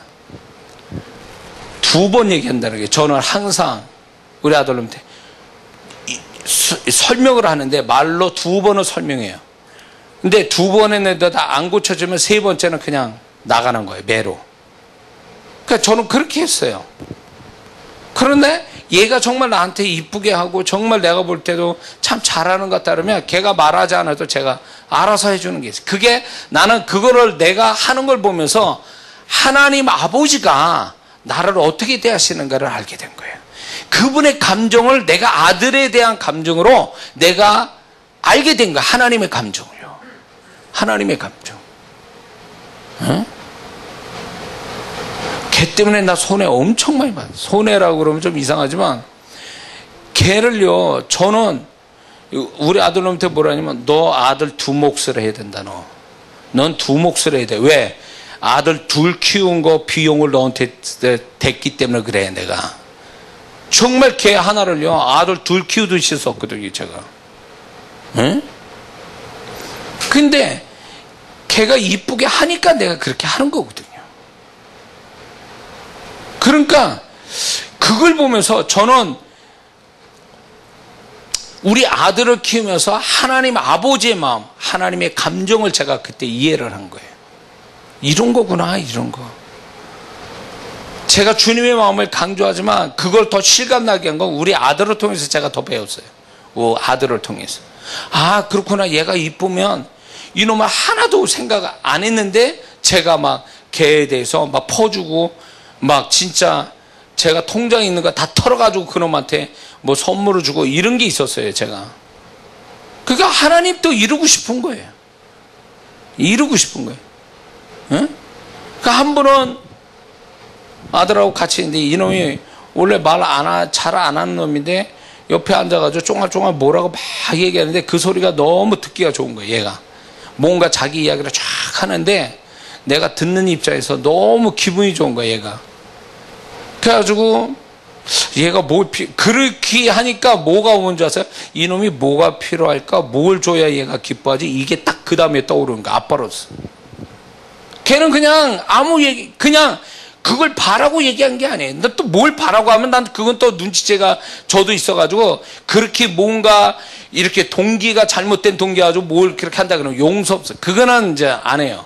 근데 얘가 막 아빠 옆에서 뭔가 이제 재밌게 얘기하고 뭔가 자기 이야기를 막 끊을 때 그게 아빠로서 너무 기분이 좋으니까 얘한테 뭘 해주고 싶은 마음이 막 드는 거예요.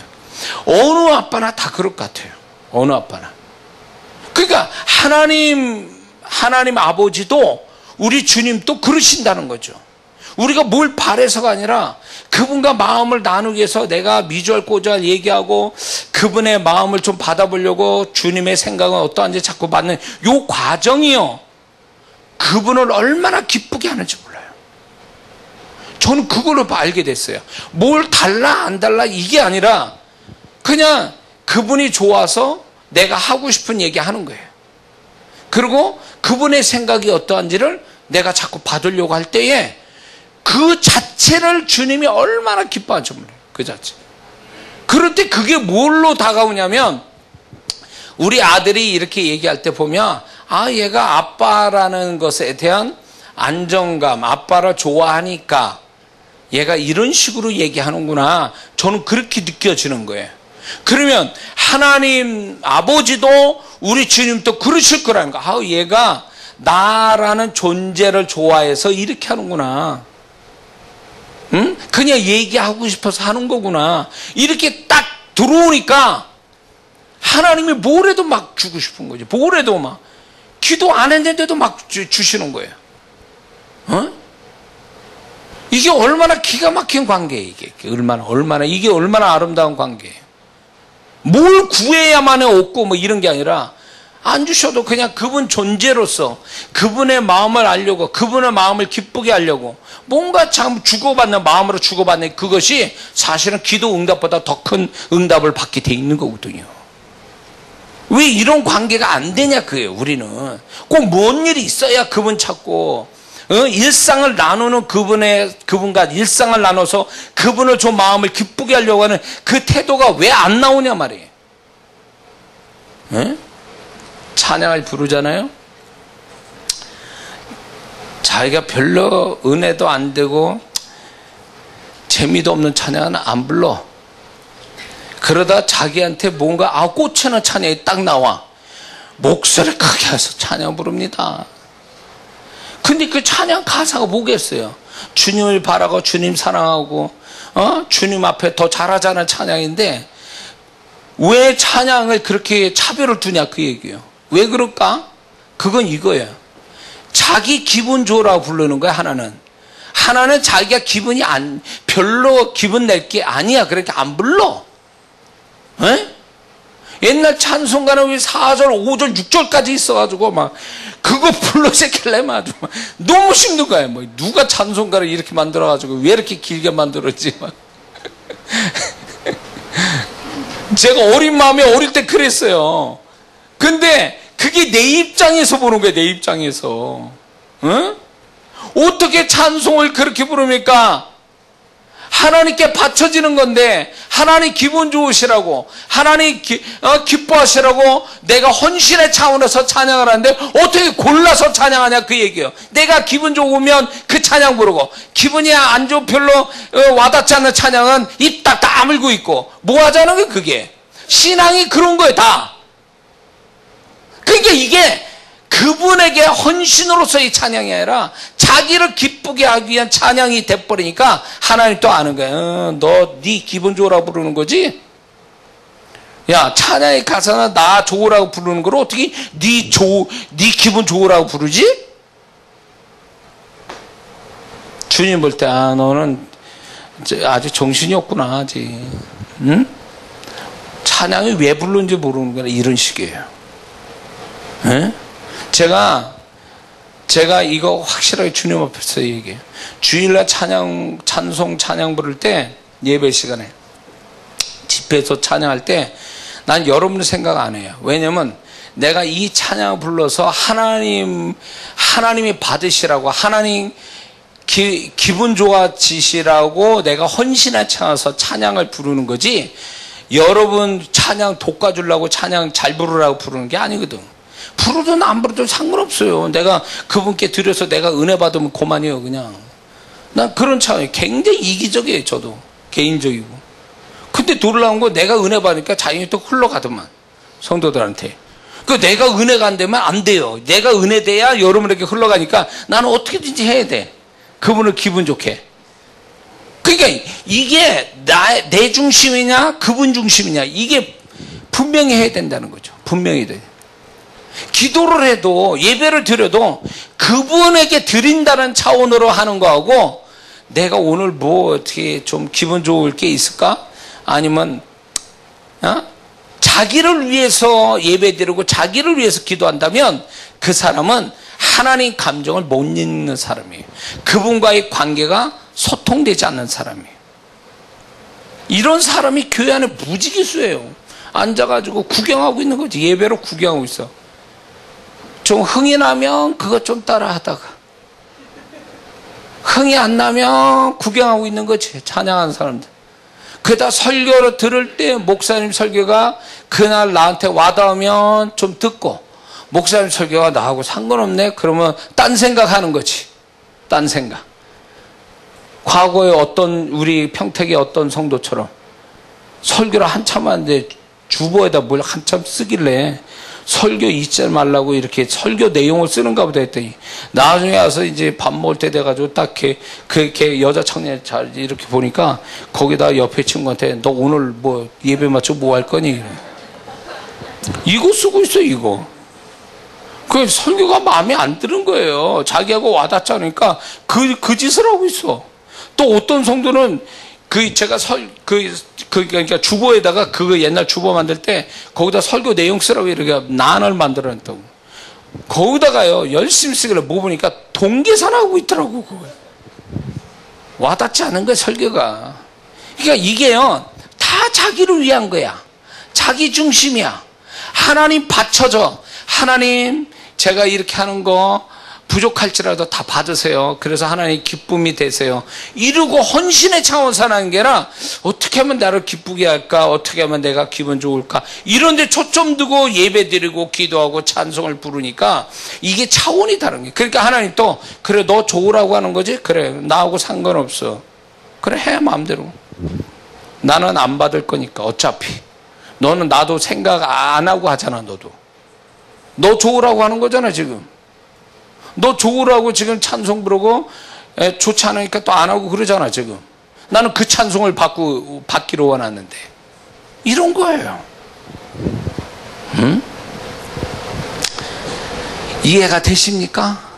주님이 얼마나 우리의 이기적이고 개인적이고 얼마나 내 중심적인 신앙에 그분이 얼마나 마음 아팠겠어요.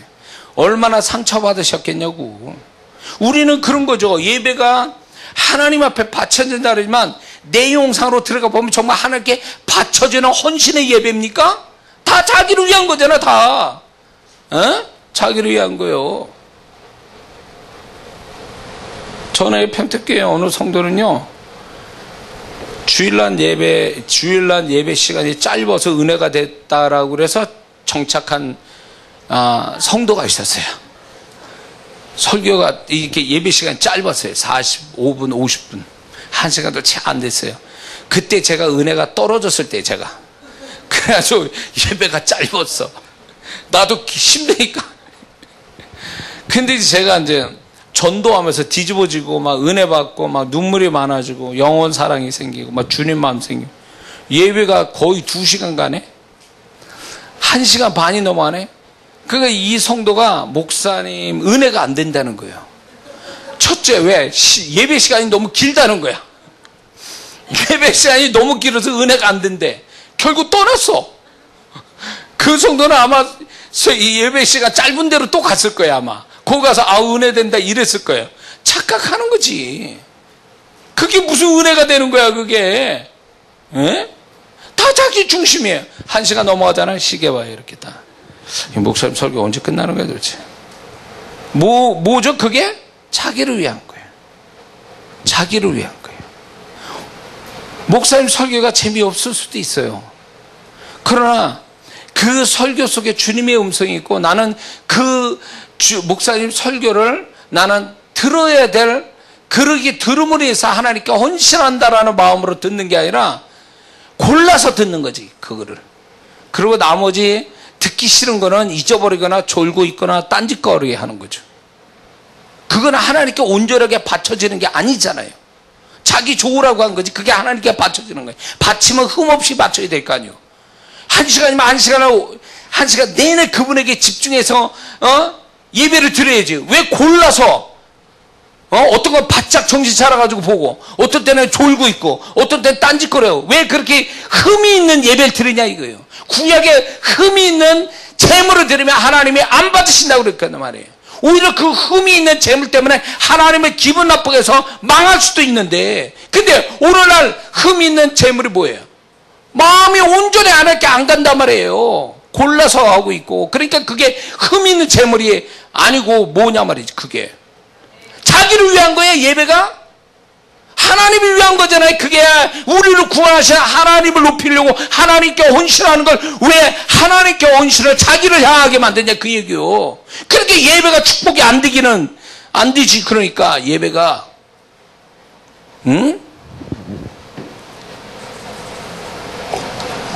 정신 차려요. 정신을 어디다 두고 신앙생활하는 거 도대체. 주님이 어떻게 생각하는지도 모르고 지 멋대로 자기 마음대로 신앙생활 하니까 인정 못 받잖아요. 그러니까 그렇게 하면 안 되거든. 하나님이 우리에게 좋은 감정을 가지시면 그분만 그 감정을 가지고 끝나는 게 아니라 그 감정을 드러내신 거예요. 좋은 감정을 드러내셔서 그 감정이 뭔지를 우리에게 드러내시고 그 감정의 축복을 주세요. 감정의 축복. 그런데 그 축복을 계속 가지도록 내가 너 이것 때문에 좋아해, 내가 너를 기뻐해, 이거를요 계속 나타내도록 뭘 주냐? 성령의 감동, 근심, 부담 이런 걸로 주시는 거예요. 그런 걸 통해서 어떤 거는 기분 좋게 해야만 하고 어떤 거는 막 할 수밖에 없는 부담으로 막 하는, 이게 결국 뭐냐면 내가 너를 이걸 기뻐하기 때문에 너는 이걸 반복해서 해야 돼 라는 그걸 성령을 통하여 우리에게 계시하고 있는 거예요. 그래서 우리는 그거를 해야만 하는 거예요. 그거를. 근데 그걸 아냐고. 기분 좋게 자기가 기분 좋으니까 한 번은 하는데 두 번은 안 해. 알면서. 그거는 뭐예요? 하나님을 위한 게 아니라 다 자기를 위해서 그렇게 하기 때문에 그런 거예요. 왜 하나님을 계속적으로 기쁘게 하는 그것을 나의 사명으로 여기고 그거를 내가 해야 될 분명한 하나님에 대한 의무라고 생각하고 왜 하질 않느냐 말이에요. 자기를 위한 거라면 뭐 밤새도록 하고 뭐 1년 내내 그렇게 하면서도 왜 하나님을 기쁘게 하는 거에 대해서는 한 번 가끔가다 하고 나머지 이어서 하지 않느냐 그 얘기예요. 하나님 앞에서. 문제지. 나는 이 설교가요 하나님 속 시원해지시라고 설교하는 거예요. 하나님 속 시원해지라고. 왜 그러냐면 하나님이 이거 굉장히 이거를요 이 주제를 그분이 간절히 원했어요. 어? 얘들이 율법만 알지 나라는 존재도 잊어버리고 얘들이 율법만 알지 나의 감정을 잊어버렸다는 거예요. 그러니까 주님은 없는 거예요. 주님은 없는 거예요. 라오디게처럼 주님을 문 밖에 두는 주님의 존재를 인정 안 하는 무시해버리는 그런 신앙으로 지금 우리가 살고 있지 않느냐 말이에요. 내가 뭘 했느냐가 중요한 거고 그분이 어떤 마음을 가졌는지 이해하려고나 알려고 하질 않는다는 거죠. 라오디게 교인이 따로 있냐 말이에요. 그게 라오디게 교인이죠.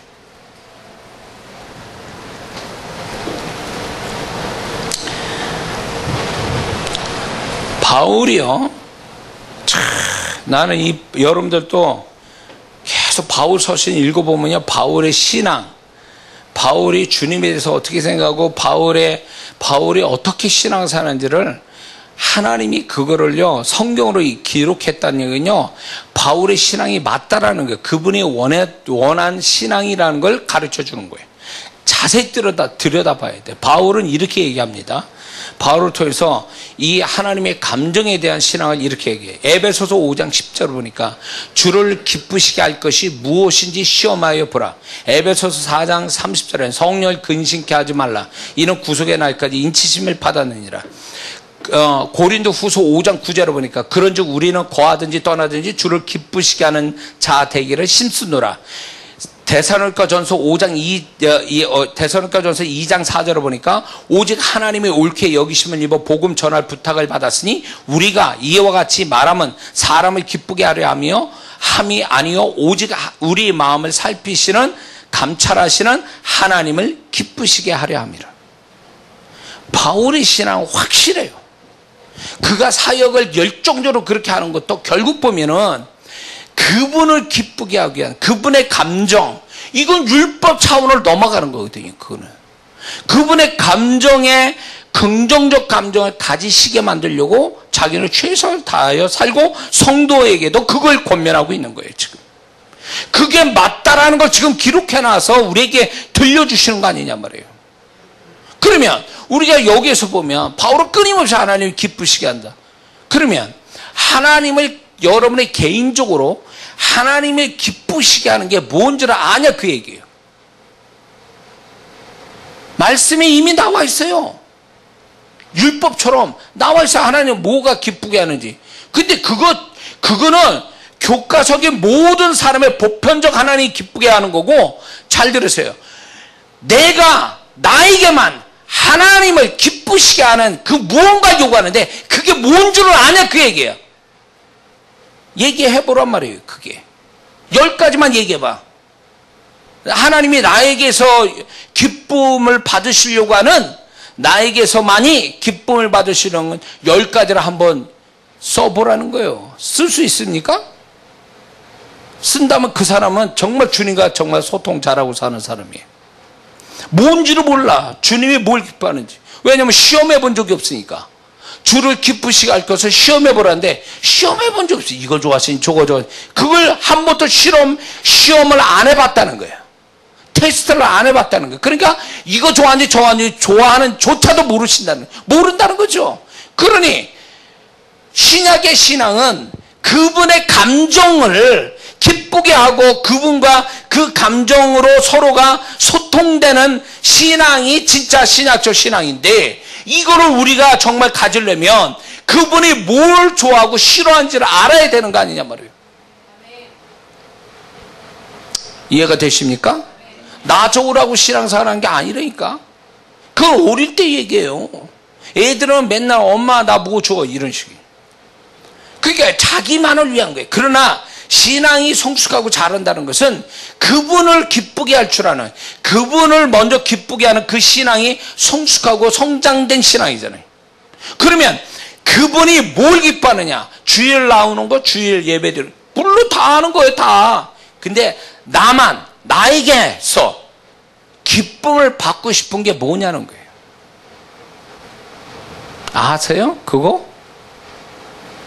안다면 그 사람은 주님과 소통을 하고 있는 증거예요.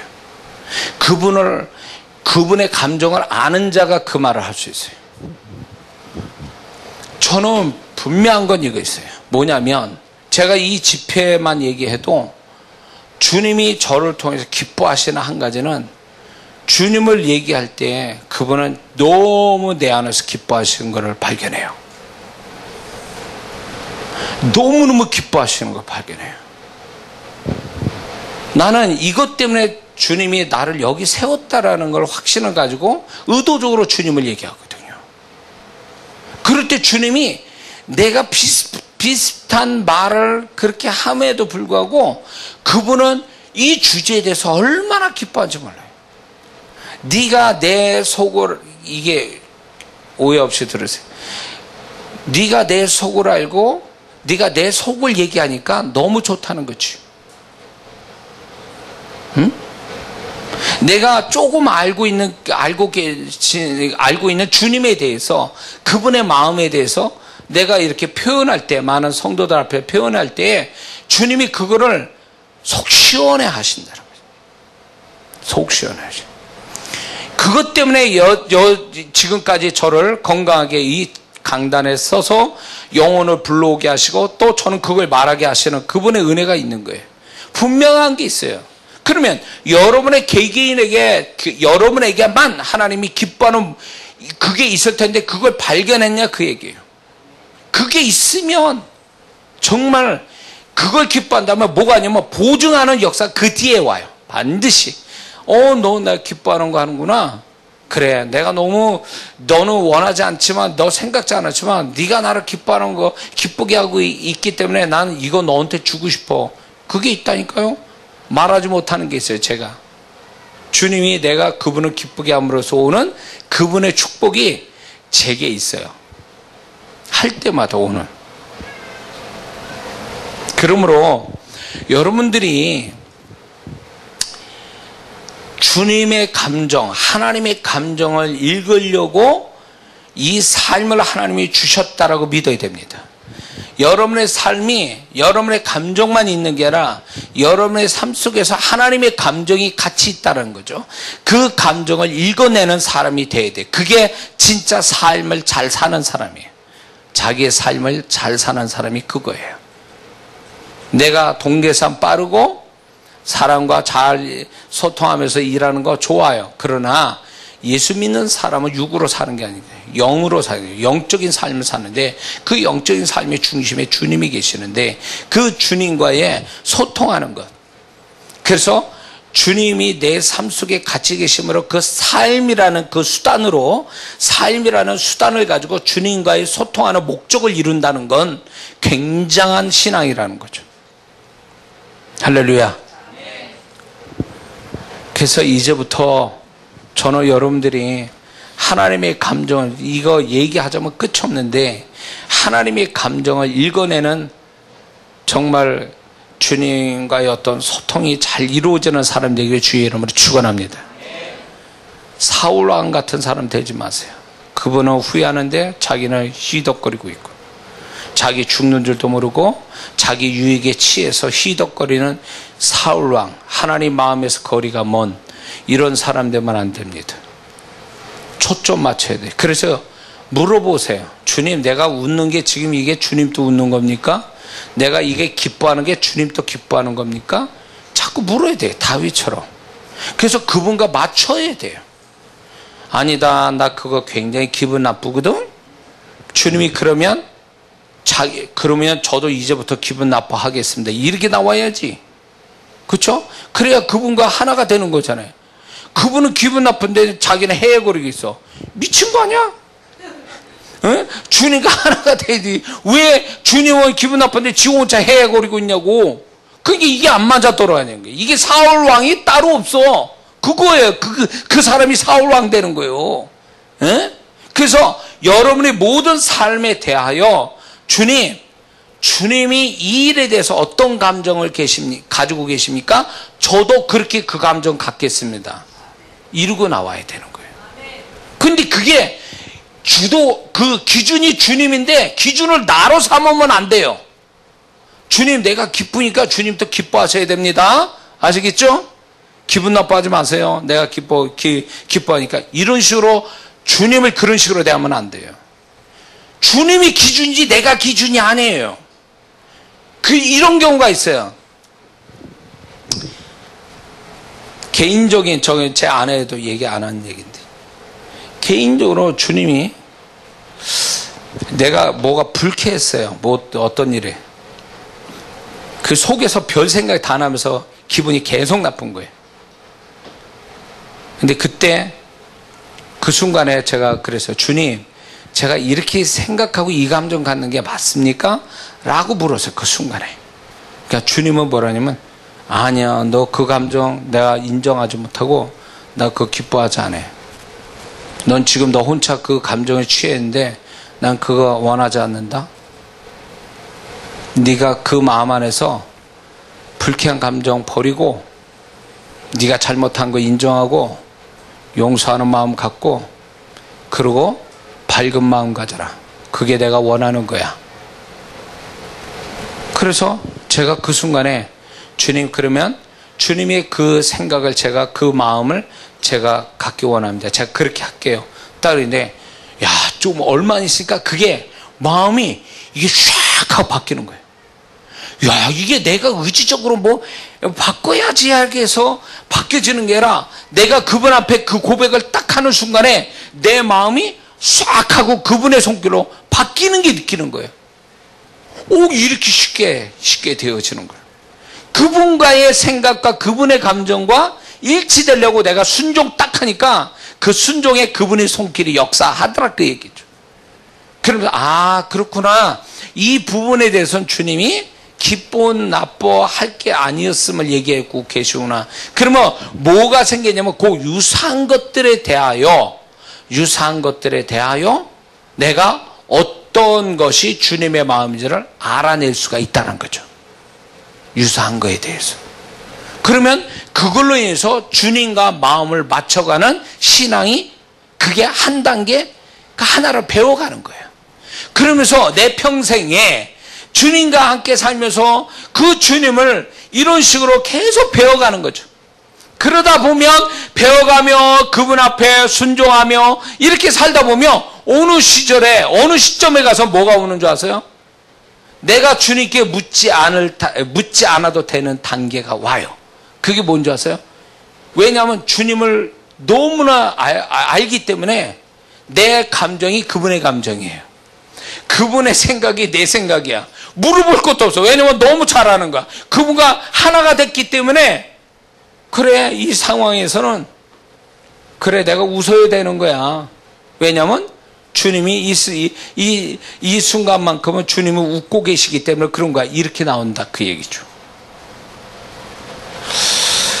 생소합니까? 지금 이 설교가? 외국어 하는 것 같아요?